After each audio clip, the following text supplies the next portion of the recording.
کچھ خبریں کھیل کے میدان سے۔ پاکستان نے سری لنکا کے خلاف ایشیا کپ کے سپر 4 کے اہم میچ کے لیے اپنی ٹیم کا اعلان کر دیا۔ پاکستانی ٹیم میں 5 تبدیلیاں کی گئی ہیں۔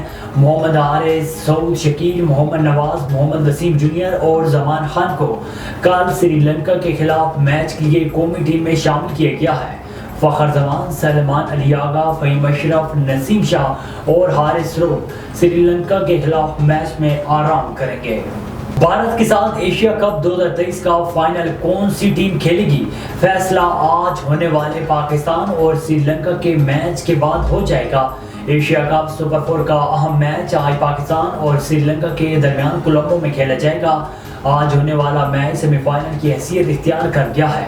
پاکستان کو فائنل تک رسائی کے لیے ہر صورت میچ میں کامیابی حاصل کرنا ہوگی۔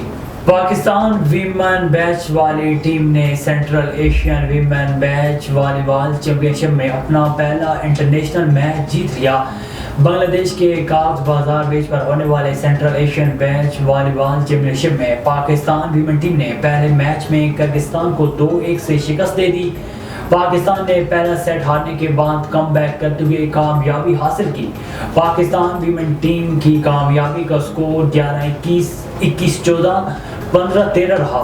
قومی ویمن بیچ والی ٹیم عذرا فاروق اور مقدس بخاری پر مشتمل تھی۔